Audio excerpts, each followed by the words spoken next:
So I'll try to explain this as easy as possible. So you got the horizon right there for drawing. And then you got the angle of light from beginning to end on the horizon. Alright, you then take the full rotation, because we know that in a planetary system, it rotates around a planet. So you take that, you divide that by 2. Doesn't matter the number. Alright, then you've got 3, and that's the third letter of the alphabet. So you take half. So we'll just do 2. Take half and divide that by 3. So 1/2 of that divided by 3. Alright. Then you've got E. I forgot what that was. Oh, you take this sum. And so this equation. So if we did 200, divide that by 3 is 66. Divide that by 3 is 33. And then that is that. I should have scooted that over there. So that goes there, that goes there, that goes there. So we got 33. You take one of them, 33. And then you figure out the horizon, the start of the horizon to high noon of the arc of the light. So that's how we get the word age. All right, you go from the highest point, so this is noon, to midnight. Night. And then you do the secondary measurement of east to west. And you calculate those numbers. All right. And then this, I always forget J, because J was removed for a reason. I think that has to do with your measurement system. Right there, your thumb. But I forgot what the hook was, but it has to do with I, the one right before it. We also know this to be 10. So this has to be the land division in your measurement number for matter. K. And then this is your defining points, but we know K to also be 1 hour is, there's 60 rotations in that, and then 60 rotations in that. So that's just our division unit. So this is mapping, and this is time. So Kit Kat and jam. So K, L. So you got high noon. So this is the reverse of this right here. So this is midnight. And then it's not quite all the way over, because this is equidistance from there to there. This is only half. So I think this has to do with the correlation of this up here. I'm trying to remember. So this would be 33. That would be 33.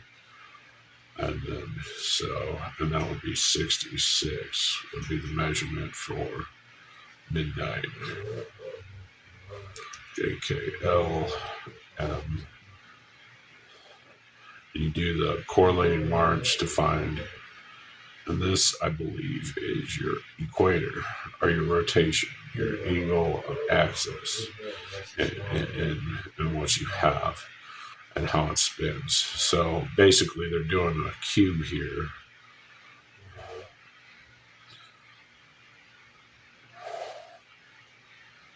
and they're cutting it right there. So they're cutting this part off.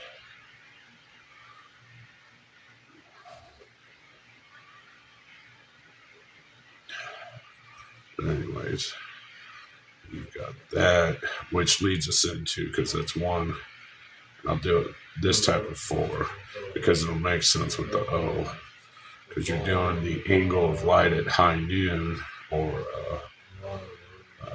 onto this piece, which goes right here, which is a sundial. So you've got the planetary line goes to there, and it does the calculating for your what we know as 360, but in our example we have it as 400. So it doesn't matter what number you use, you can use whatever number. P, so you take half of that, and this incorporates, this jumps back to right here with binary and that, because we know right there. So that's a P, that is straight line hoop, straight line hoop, straight line hoop, and then you incorporate 4 down times 4. They're different units of 4. It's equals 16. So, but this is determinant of the digits of the species. So that's how we would do it. And then P, Q. And then this incorporates, it starts telling you how to do time. And then you got, I forgot R. So the angle of light onto, so if you did that, you would be able to see it. But we have copyright, which it's like a little trick. S, T, and then it just does that. So then you got communication after this, so vowel.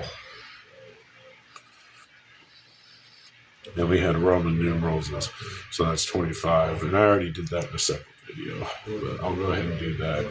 So we developed ASCII based off of our units of measurement of the Earth.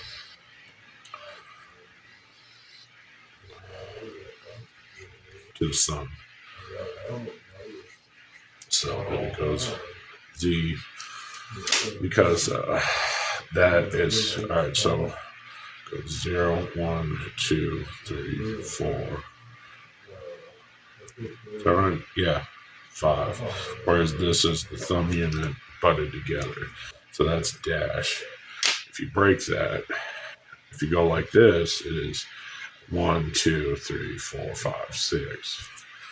So we've got 1, 6. So with that unit of measure, we have, if we go down, we have the point, and we've got 3. So that's why that is what it is. Additionally, it goes 6, 7, 8, 9. And that's our base 10 system. That's just an easy way, and that's called ASCII. All right. So with that being said, we have this, and then we just turn it. So if I do this, 1, 2, whereas goes like that. Anyways, it goes lowest number first. So this is 1. Next one's 6, and we got 1, 2, 3. We know X, so X is 10.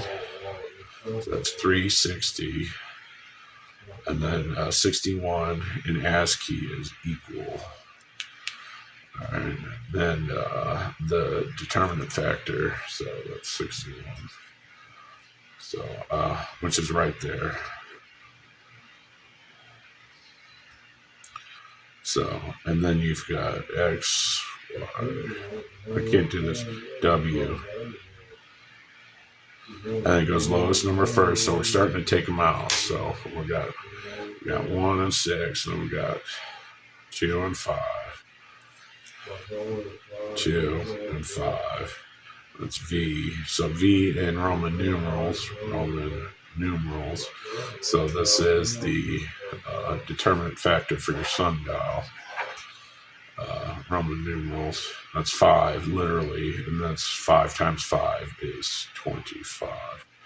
So that is actually going that way. This equals, I want to do a little jump skip. U, and this is 4.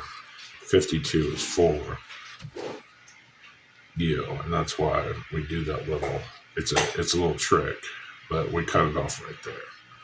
So that's why we do that or that, because that's a sundial, and that is just a character connection to that. So, and then we've got, is that right? Z, Y, X, W, V, U, T, S, R. That should carry us out. So we've got 3 and 4, which are the power fingers. 3, 4, and 43 is plus. So we have gone from a dash, we've broken it up, made the equal symbols, made the X, and then we have 2 separate ideas here of 4 to be a language system versus a calculatory system. And then we've got plus. So we've got how many? 1, 2, 3, 4, 5. Wait, 4. Did I do that right? Count them all. It's right here. 1, 2, 3, 4, 5, 6. So, and that's 1 unit. So it's 1, 2, 3, 4, 5, 6. Brings us back to 61 right here. So I hope that makes sense. I hope that helps you out. There's other different things like this is for ASCii, but it's used in other jargon, technical jargon, as what have you. So sorry if the video cut stuff off, but it is what it is. Good luck. Bye.